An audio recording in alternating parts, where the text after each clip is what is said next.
Hi students, today we will see non-ideal solution showing negative division.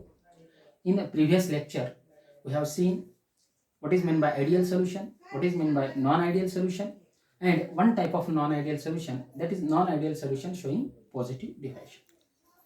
Okay बरोबर. मागच्या लेक्चरमध्ये आपण नॉन आयडियल सोल्युशनची डेफिनेशन पण बघितली. डेफिनेशन काय होती? The solution which do not obey Raoult's law over an entire range of concentration is called as non ideal solution. बरोबर आहे. राउल्स लॉ ओबे करत नाही त्याला बोलतात नॉन आयडियल सोल्युशन, आणि जो ओबे करतो दॅट इज आयडियल सोल्युशन. एक टाइप होतं non ideal solution showing positive deviation. Positive deviation कधी शो करतं? If vapor pressure of a solution is more than the vapor pressure predicted by the Raoult's law. Raoult's law, suppose Raoult's law काय आहे ते आपण बघितलंय. Suppose Raoult's law न त्या सोल्युशनचं vapour pressure suppose काहीतरी सांगितले 4 atmosphere, आणि जर मिक्स केल्यानंतर ऍक्च्युअल वेपर प्रेशर जर त्याच्यापेक्षा जास्त काही असेल तर that non ideal solution shows the positive deviation. If vapor pressure of a solution is less than the vapor pressure predicted by Raoult's law, then that solution shows the negative division. बरोबर आहे. Non ideal solution showing negative deviation. जेव्हा mix केल्यानंतर जे Raoult's लॉला expected होतं vapour pressure त्याच्यापेक्षा कमी show करत असेल actual vapour pressure of solution, then that solution show negative deviation. Okay, equal तर राहणार नाही. याची मॉलिक्युलर लेवलला डेफिनेशन, कधी वेपर प्रेशर कमी शो करेल? जेव्हा फोर्स ऑफ अट्रॅक्शन जास्त असेल तेव्हा वेपर प्रेशर काय असेल? कमी असेल. म्हणून मॉलिक्युलर लेवलला non ideal solution showing negative deviation from Raoult's law, त्याची डेफिनेशन काय होईल? The intermolecular interaction between solute and solvent molecule म्हणजे A B. The intermolecular interaction between solute and solvent molecule is greater than the intermolecular interaction between solute and solvent molecules. याच्यापेक्षा हे greater असेल force of attraction. त्यामुळं इथं जेवढं vapour pressure होतं pure स्टेटमध्ये असताना त्याच्यापेक्षा मिक्स केल्यानंतर फोर्स ऑफ अट्रॅक्शन वाढेल. फोर्स ऑफ अट्रॅक्शन वाढेल म्हणजे वेपर प्रेशर कमी होईल. वेपर प्रेशर कमी झालं म्हणजे that show the negative deviation from Raoult's law. Raoult's लॉला जेवढं एक्सपेक्ट होतं वेपर प्रेशर त्याच्यापेक्षा ते काय करेल? सोल्युशन कमी वेपर प्रेशर. ओके, मॉलिक्युलर लेवलला पण त्याची डेफिनेशन तुम्हाला आली लक्षात.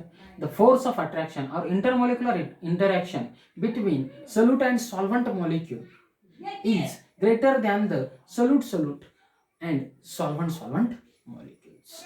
ओके, तर यामध्ये जर वेपर प्रेशर कमी झालं तर बॉइलिंग पॉइंट काय होईल? इन्क्रीज होईल.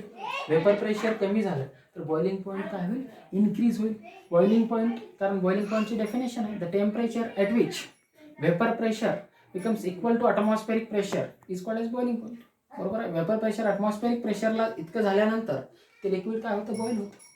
मग वेपर प्रेशर कमी झालं तर त्याला अटमॉस्फेरिक प्रेशर इतकं होण्यासाठी जास्त टेम्परेचर लागेल म्हणजे बॉइलिंग पॉइंट काय होईल? इन्क्रीज होईल. म्हणजे बॉइलिंग पॉइंट इथे काय होतं? वेपर प्रेशर डिक्रीज झाल्यामुळे बॉइलिंग पॉइंट काय होतो? वाढतो. म्हणून अशा टाईपच्या सोल्युशनला काय बोलतात? Maximum boiling point azeotropes. काय बोलतात? Maximum boiling point azeotropes. Maximum boiling point azeotropes. Maximum boiling point azeotropes. Okay, azeotropes म्हणजे मागच्या लेक्चरमध्ये मी सांगितलं the solution which distil without change in composition is called as आझिओट्रॉप्स.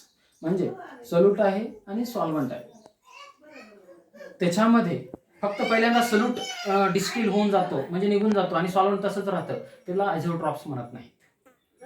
Solute आणि सॉल्व्हंट यांचं composition fix राहत. जे डिस्टिल होतं, डिस्टिल म्हणजे बॉईल होणे, निघून जाणे, डिस्टिल होतं, that is the azeotropes. The solution which distill without a change in composition is called as azeotrophs. आणि याला काय म्हणतात? Maximum boiling point azeotrophs. का? कारण यांचं वेपर प्रेशर जेव्हा दोन्ही मिक्स केलं सोल्यूट आणि सॉल्व्हंट तेव्हा त्यांचं वेपर प्रेशर काय होतं? डिक्रीज होतं. वेपर प्रेशर कमी झाल्यामुळं बॉइलिंग पॉइंट वाढतो. बॉइलिंग पॉइंट वाढल्यामुळं या सोल्युशन्सला मॅक्झिमम बॉइलिंग पॉइंट azeotrophs बोलतात. ह्याचे एक्झाम्पल जेवढे आहेत the solution which show negative deviation ते काय आहेत, मॅक्झिमम बॉइलिंग पॉईंट आयसोट्रॉप्स. आणि याच्या अगोदरचे जे होते पॉझिटिव्ह डिव्हायशनचे ते काय होते, मिनिमम बॉइलिंग पॉईंट आयसोट्रॉप्सचे एक्झाम्पल होते. म्हणजे non ideal solution showing positive deviation, त्याचे जे काही एक्झाम्पल मी सांगितले होते ते एक्झाम्पल आपण maximum boiling minimum boiling point आयसोट्रॉप्सचे म्हणू शकतो. ओके, तर याचे एक्झाम्पल्स बघूया. त्याच्या अगोदर हे इंटरमॉलिक्युलर इंटरॅक्शन का वाढतं त्याचं रिझन आपण बघूयात. Suppose take example, when acetone mix with chloroform, acetone mixed with chloroform, then the vapor pressure of solution, these two, vapor pressure of solution decreases, which is expected from Raoult's law. Why? Because force of attraction between acetone and chloroform increases than the acetone molecule and chloroform molecule. यामधलं force of attraction वाढेल, कशामधलं, solute आणि solvent molecule मधलं greater असेल, कशापेक्षा, solute आणि solvent molecule पेक्षा. त्यामुळे काय होईल, हे फोर्स ऑफ अट्रॅक्शन जास्त आहे. फोर्स ऑफ अट्रॅक्शन जास्त असल्यानंतर ते लवकर वेपर फेज मध्ये कन्वर्ट होणार नाही. वेपर फेज मध्ये लवकर कन्वर्ट होणार नाही म्हणजे त्याचं वेपर प्रेशर काय होईल, कमी होईल, which is expected from the Raoult's law. Raoult's law ने जे प्रेडिक्ट केलं होतं त्याच्यापेक्षा वेपर प्रेशर कमी होईल. म्हणून याला काय बोलतात, non ideal solution showing negative deviation. Raoult's law इतकं तर शो करत नाही, काही कमी शो करतात त्याला बोलतो आपण निगेटिव्ह डिव्हायशन, काही जास्त वेपर प्रेशर शो करतात त्याला बोलतो आपण पॉझिटिव्ह डिव्हायशन. हे एक्झाम्पल आहे निगेटिव्ह डिव्हायशनचं, the solution of acetone and chloroform.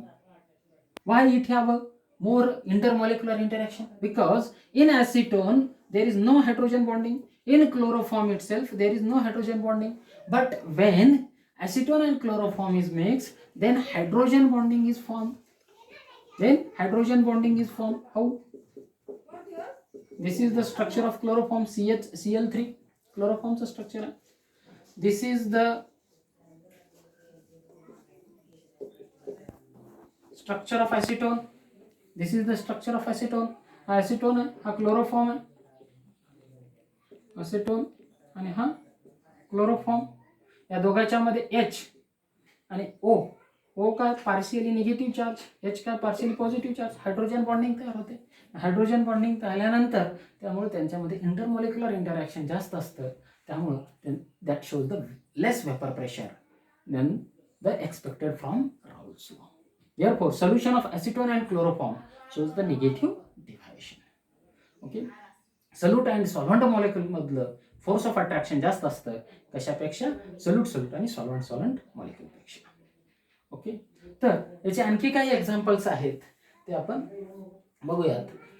एक आलं, why it show the negative deviation? Because force of attraction between solute and solvent increases, आणि ते फोर्स ऑफ अट्रॅक्शन का वाढतं ते आपण बघितलं. त्याचं एक्झाम्पल, दुसरे एक्झाम्पल आहेत HCl plus water, HNO3 plus water.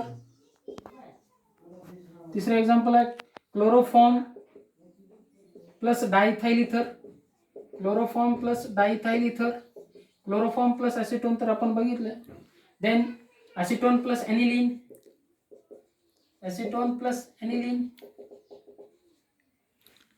These are the examples of non-ideal solution showing negative deviation. Okay, याला आपण मॅक्झिमम बॉइलिंग पॉइंट आयसोट्रॉप्स पण म्हणू शकतो. तर याचा एक ग्राफ आहे non ideal solution showing negative डिव्हायशनचा, जे राउल्ट्स लॉचा ग्राफ आहे त्याच्यापेक्षा काय होईल, त्याच्या खालच्या साईडला याचा ग्राफ येईल, ऍक्च्युअल ग्राफ. तो आपण ग्राफ बघूयात. आणि त्यानंतर यामध्ये आणखीन एक लक्षात ठेवण्यासारखी गोष्ट, आयडियल सोल्युशनला delta V mixing is equal to 0 असतं, delta H mixing is equal to 0. But non ideal सोल्युशनला delta V mixing is not equal to 0, delta H mixing is not equal to 0. मग त्यामध्ये जे पॉझिटिव्ह डिव्हायशन शो करतात त्याला delta V mixing is positive, delta H mixing also positive. Delta H mixing positive means that reaction is endothermic. Positive कधी येईल, जेव्हा heat absorb करेल H2 जास्त असेल आणि H1 कमी असेल. आणि म्हणून non ideal solution showing positive deviation त्याला delta V mixing also positive आणि delta H mixing also positive. And non ideal solution showing negative deviation त्याच्यासाठी delta V mixing is not equal to 0, म्हणजे काय असेल negative. Delta V mixing negative असेल. Delta V mixing negative कधी येईल? When volume is decreased. बरोबर आहे. Delta V म्हणजे काय? V2 मायनस V1, हे दोन मिक्स केलं, V2 कमी झालं, V1 जास्त असेल तर काय निगेटिव्ह येईल, म्हणजे volume is decreased. Delta H mixing also negative. त्याच्यामध्ये non ideal solution showing negative deviation मध्ये डेल्टा एच मिक्सिंग पण काय असतं? निगेटिव्ह असतं. डेल्टा एच मिक्सिंग निगेटिव्ह कधी येईल? Okay, Wien heat is evolved. Heat evolved झाली, सिस्टीमची हीट किंवा एन्थॅल्पी कमी होईल, H2 मायनस H1. बरोबर आहे. डेल्टा एच साठीचं formula H2 minus H1. H2 कमी असेल, H1 जास्त असेल. हीट इव्हॉल्व झाल्यानंतर H2 कमी होईल, H1 जास्त होईल, तेव्हा काय असेल? Delta H mixing also negative for the non ideal solution showing negative deviation. याचे एक्झाम्पल लक्षात आले तुम्हाला. निगेटिव्ह डिव्हायशन कधी शो करतं हे लक्षात आलं. त्यानंतर याचा आपण ग्राफ बघूयात. बघा, this is graph for non ideal solution showing negative deviation. Okay, हा ग्राफ कशामधला आहे? Mole fraction and vapour pressure. See, according to Raoult's law, graph should be like this by dotted line, straight line graph. And graph of this total vapor pressure P1, P is equal to P1 plus P2 is like this. But actual graph of the solution showing negative deviation is like this, by this rigid line. Okay, this means which is the lower than the graph of Raoult's law. Means vapor pressure decreases than expected from Raoult's law. हा याचा पण graph त्याच्या खालच्या side. And actual graph also lower than the expected from Raoult's law. Okay, हा graph आहे between vapour pressure and मोल fraction. तर इथपर्यंत तुम्हाला non ideal and ideal solution लक्षात आले असेल. आणि नॉन आयडियल सोल्युशनचे दोन्ही टाईप शोइंग पॉझिटिव्ह डिव्हायशन आणि निगेटिव्ह डिव्हायशन लक्षात आलं असेल. त्यानंतर आपण नेक्स्ट पॉईंट बघूयात, colligative properties. Next point, colligative properties. Colligative प्रॉपर्टीची डेफिनेशन अगोदर बघा. आतापर्यंत आपण सोल्युशनच्याच बाबतीत बरंच सारं बघितले. कॉलिगेटिव्ह प्रॉपर्टीजचं काही नाव पण घेतलं नव्हतं. But now we will see colligative properties. Colligative property काय आहे? तर the properties of a solution which depends on the number of solute particles and does not depend on the nature of the solute particle. Okay, the properties of solution which depend on the number of solute particles that may be atom, ion or molecule, and do not depend on the nature of solute particle is called as colligative properties. आता colligative property ला जर आपण याला वर्डला जर break केलं, co means together, ligerate, co means together, ligerate means to link, म्हणजे एकमेकावर depend असणे. आता हा झाला शब्दशः त्याचा अर्थ. आणि डेफिनेशन जर आपण बघितली तर the properties of a solution which depend on the number of solute particles but do not depend on the nature of solute particle is called as colligative property. कोणता सोल्यूट आहे त्याच्याशी देणे घेणे, पण किती सोल्यूट आहे त्याच्याशी कॉलिगेटिव्ह प्रॉपर्टीची व्हॅल्यू किंवा कॉलिगेटिव्ह प्रॉपर्टी डिपेंड असेल. Okay, for example relative lowering of vapour pressure colligative property आहे. त्यानंतर osmotic pressure, elevation of boiling point, depression in freezing point, these are the 4 colligative properties. आणि ह्या सगळ्या कशावरती डिपेंड आहेत? Vapour प्रेशरवरती. आता बघा, lowering of vapour pressure. Suppose 1 litre solvent आहे, त्याच्यामध्ये आपण 1 मोल सोल्यूट टाकला. सपोज पहिल्यांदा युरिया टाकला, त्याचं वेपर प्रेशर, कारण नॉन व्होलाटाईल सोल्यूट आहे, that is non volatile. When we add non volatile solute in the volatile solvent then vapour pressure decreases. काय डिक्रीज होतं आपण मागच्या लेक्चरमध्ये बघितलंय. Okay, vapour pressure of liquid in liquid solution, vapour pressure of solid in liquid solution.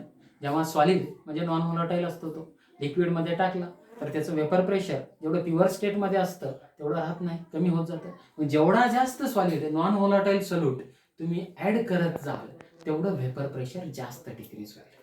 म्हणजे ते कोणता solute आहे याच्यावरती देणे घेणं नाही, किती नंबर ऑफ पार्टिकल्स आहेत त्याच्यावरती देणे घेणं नाही. समजा 1 लिटर सॉल्वंट मध्ये 1 मोल युरिया ऍड केला, तरी त्याचं वेपर प्रेशर लोअर होणार. 1 मोल शुगर ॲड केला तरी त्याचं वेपर प्रेशर तेवढंच लोअरिंग होणार. बट 1 लिटर सॉल्व्हंटमध्ये 1 मोल युरिया एकात ॲड केला आणि दुसरा 1 लिटर सॉल्व्हंट घेऊन त्याच्यात 2 मोल युरिया ॲड केला तर दुसऱ्या ह्याचं वेपर प्रेशर लोअर होईल. ओके, म्हणजे वेपर प्रेशर जास्त डिक्रीज होईल. म्हणजे लोअरिंग ऑफ वेपर प्रेशर कशावरती डिपेंड आहे? Number of solute particles. That is a qualitative property. मग वेपर प्रेशर कमी झालं, बॉइलिंग पॉईंट वाढणार. जेवढं वेपर प्रेशर जास्त कमी होईल तेवढं बॉइलिंग पॉईंट जास्त वाढेल, म्हणजे elevation in boiling point. When we add non volatile solute into the solvent and its vapor pressure decreases, vapour pressure decrease झाले म्हणजे बॉइलिंग पॉईंट वाढणार आहे आणि फ्रीजिंग पॉईंट काय होणार आहे? कमी होणार आहे. ऑस्मोटिक प्रेशरच्या बाबतीत पण पुन्हा आता तसंच येणार आहे. 1 by 1 या क्वालिटेटिव्ह प्रॉपर्टीज आपण बघूयात. त्या एकमेकावरती लिंक आहेत. 4 क्वालिटेटिव्ह प्रॉपर्टीज कुठल्या आहेत मी त्या सांगितलेत. पुन्हा एकदा नोट डाऊन करून घ्या. First one, relative lowering of vapour pressure. Relative lowering of vapor pressure. Second, elevation in boiling point. Elevation in boiling point. Third one, depression in freezing point. Depression in freezing point. And fourth one, osmotic pressure. Osmotic pressure. आणि त्या qualitative प्रॉपर्टीजवरनं आपल्याला molecular mass of solute काढता येतं. तर ते पण आपण बघूयात. नेक्स्ट लेक्चरमध्ये आपण 1 by 1 पहिली qualitative property relative lowering of vapour pressure बघू.